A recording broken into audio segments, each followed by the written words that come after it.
Subscribe कीजिए technical गुरुजी channel को और बेल आइकन को दबाइए लेटेस्ट टेक्नोलॉजी वीडियोस सबसे पहले देखने के लिए। दोस्तों, आप में से बहुत सारे व्यूअर्स जरूर सोचते होंगे कि कैसे वो अपने कंप्यूटर में खेल लें पावरफुल गेम्स, लगा लें बहुत ही कमाल का हार्डवेयर, कर लें उसको ओवरक्लॉक और दिन भर बस बैठे हुए गेम्स खेलते रहे। लेकिन दोस्तों, यहां पे अगर आप ऐसा करेंगे तो आपका कंप्यूटर हो जाएगा गर्म। तो आपने जरूर सुना होगा वाटर कूलिंग के बारे में। आज आप इस वीडियो को आगे देखते रहिए और मैं आपसे इसी के बारे में बात करने वाला हूं और आपको बताऊंगा कि वाटर कूलिंग क्या है और ये कैसे काम करती है। नमस्कार दोस्तों, मेरा नाम है गौरव, आप देख रहे हैं टेक्निकल गुरुजी। चलिए शुरू करते हैं।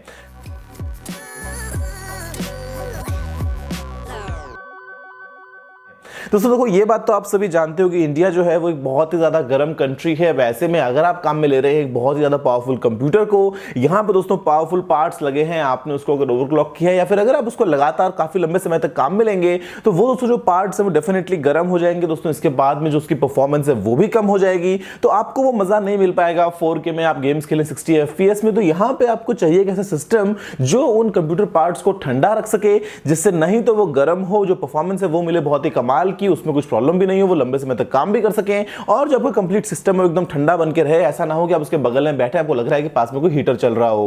अब यहाँ पे दोस्तों आप ट्रेडिशनली एयर कूलिंग को काम में लेते हैं, जो आप जानते ही हैं, जहां पे लगा होता है एक पंखा सीपीयू के ऊपर, उसके बाद में दोस्तों जो गर्म हवा है उसको बाहर की तरफ फेंक देता है। यहाँ पे आपका जो कंप्लीट सीपीयू केस है वहां पे दोस्तों बहुत सारे फैंस लगे होते हैं। इसके अलावा इवन जो जीपीयू वगैरह है उसके ऊपर भी फैंस लगे होते हैं जो बेसिकली गर्म हवा को उससे दूर लेके जाते हैं। लेकिन यहाँ पे दोस्तों हमें चाहिए एफिशिएंट तरीका जिसमें हवा में ठीक है अपने पंखे से गर्म हवा को दूर फेंक दे, लेकिन दोस्तों ये बात तो आप भी जानते हैं गर्मी में आपको भी पंखे के अलावा भाई एसी या फिर कूलर चाहिए होता है। तो यहाँ पे हमें चाहिए कुछ ऐसा सिस्टम जो आपके कंप्यूटर को और ज्यादा ठंडा कर सके। अब ये बात आप भी जानते हैं कि दोस्तों कार्स वगैरह में हम काम में लेते हैं वाटर कूलिंग का, जहां पे लगा होता है एक प्रॉपर रेडिएटर। इवन दोस्तों बहुत सारी मॉडर्न बाइक्स में भी आपको लिक्विड कूलिंग देखने को मिल जाती है। तो क्यों ना हम उसी लिक्विड कूलिंग को हमारे कंप्यूटर के साथ में ऐड कर सकें। लेकिन ये बात भी आप जानते हैं कि इलेक्ट्रॉनिक्स और पानी जो है वो आपस में एकदम मैच नहीं होते हैं। तो हमें चाहिए काफी इंटरेस्टिंग तरीका जिसके चलते हम उस सिस्टम को पानी की मदद से ठंडा कर पाएं। अब यहां पे दोस्तों होता है, देखिए कंप्लीट बहुत ही कमाल का ट्यूबिंग नेटवर्क। उसके अलावा दोस्तों यहां पे होता है पानी का एक रिजर्वॉयर और लगा होता है पंप, साथ में दोस्तों होता है एक रेडिएटर। तो ऐसे में वो जो पानी है वो आपके सिस्टम के थ्रू पूरा बहता रहता है, अपनी एक साइकिल कंप्लीट करता है और ऐसे में जो गर्मी है उसको वहां से निकाल के ले जाता है।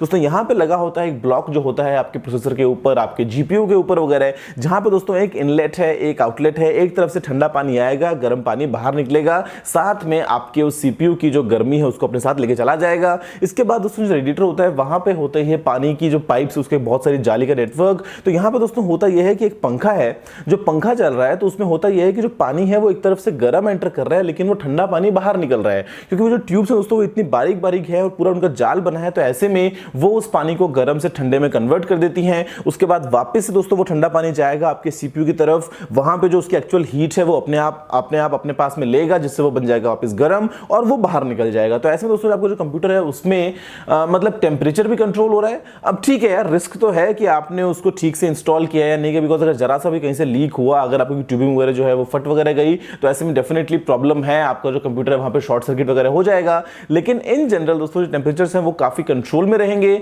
दिखने में अगर आप लगाते हैं कुछ ट्रांसपेरेंट केसिंग तो काफी कमाल का लगता है, क्योंकि जो पानी है वो पूरा बहते हुए जा रहा है। वहां पे अगर आपने लाइट्स वगैरह लगा रखी हैं RGB वाले तो दिखने में काफी कमाल लगता है। लेकिन इसके अलावा दोस्तों फंक्शनल पॉइंट ऑफ व्यू से आपके सिस्टम को काफी ठंडा रखेगा। और ठंडा रखने के अलावा यहाँ पे आप देखेंगे तो आपके जो कंपोनेंट्स हैं उनकी लाइफ भी इंक्रीज होती है। बिकॉज अगर आप बात करें दोस्तों हीट की तो वो डेफिनेटली एक किलर है इलेक्ट्रॉनिक्स के लिए। तो अगर वो ठंडे रहेंगे तो वो अच्छे से परफॉर्म भी कर रहे हैं, आप उनको ओवरक्लॉक भी कर सकते हैं। और यहाँ पे दोस्तों ये तो बेसिक एक लेवल है। आगे चल के अगर आप देखेंगे वो लोग जो रिकॉर्ड बनाते हैं जहां पे वो प्रोसेसर को ओवरक्लॉक कर रहे हैं 8 गीगाहर्ट्ज तक, 9 गीगाहर्ट्ज तक, तो वो ऐसे में दोस्तों लिक्विड नाइट्रोजन को भी काम में लेते हैं। मतलब तरह तरह के यहाँ पे कॉन्सेप्ट्स हैं।